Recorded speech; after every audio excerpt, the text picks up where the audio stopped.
This is Outnumbered Overtime with Harris Faulkner, May 2nd, 2019.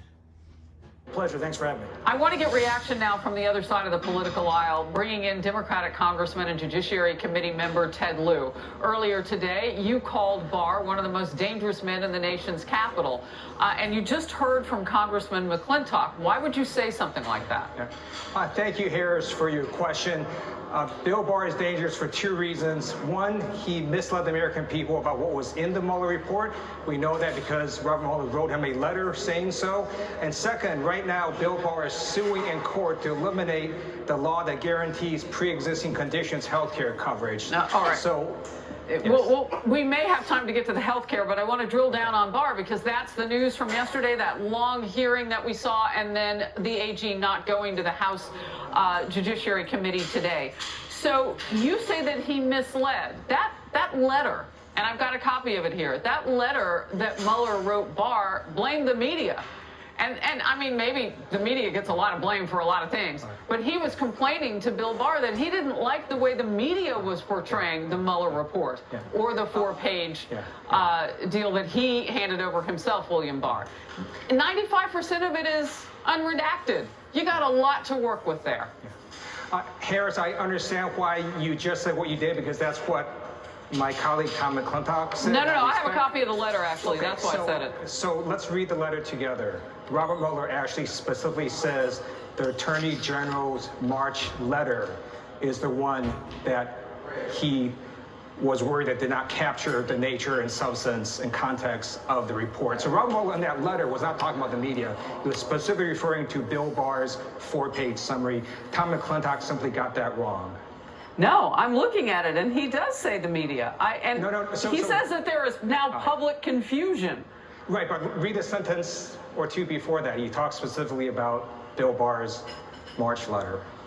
I previously sent you a letter dated March 25th that enclosed the introduction and executive summary for each volume of the special counsel's report.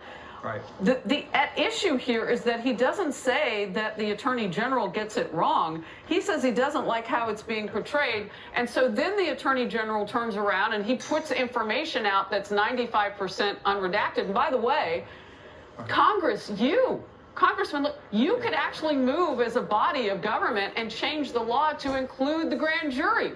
You could see the whole thing if you wanted to. Why not? You're correct, Harris. We could change the law, but also we could just rely on court precedent that simply says that Congress, specifically the House Judiciary Committee, is entitled to the full unredacted report. During Watergate, Leon Jaworski, the special prosecutor, issued a report, relied on the same grand jury secrecy, the Chief of Staff of the White House, to suppress it.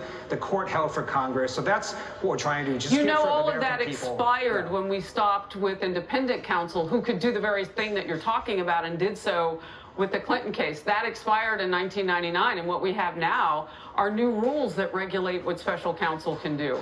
And so that grand jury 60 is in play, and you can go to court to get relief, or you as a body could just change it automatically. I want to get to a new CNN poll that shows 44% of people saying congressional Democrats are doing too much to investigate President Trump. Could you be risking politically what Republicans risked a couple of decades ago? Harris, it does turn out that in Congress we can chew gum and walk at the same time. Oh, goodness, so in there addition it is. To oversight responsibilities, we're working on infrastructure. So just this week, Speaker Pelosi, Senator Schumer, and Donald Trump agreed on a $2 trillion number for infrastructure. That's terrific. I support infrastructure. I think that's something that Republicans and Democrats can work together to get done. We've also passed the Violence Against Women Act off the House floor. We're working on legislation to reduce the price of prescription drugs. So we can do both at the same time. That's what we plan on doing to protect Americans' health care, work on infrastructure. Real quickly before I have to let you go, you brought up infrastructure. House Minority Leader Kevin McCarthy was just speaking moments ago live on our air from Capitol Hill, just like Speaker Pelosi did earlier today. And he said that you would want to raise taxes to get to some of that $2 trillion. Is that true as Democrats? Is that what you want? No discussions yet have happened between the White House and Democrats and Republicans on what the pay-fors are, what the revenues would be. But there's really only two ways, right, to pay for things. Either you increase revenues or you make cuts in other places of the government. So we're going to sit down and work together on a bipartisan basis to see what's a package we can put out that will get bipartisan support in both houses, as well as Donald Trump. Congressman Ted Lieu of the great state of California, thank you for joining me on the program. Thank you, Harris. We'll get to this Fox News alert now. The 22-year-old man accused of gunning down two students at the University of North Carolina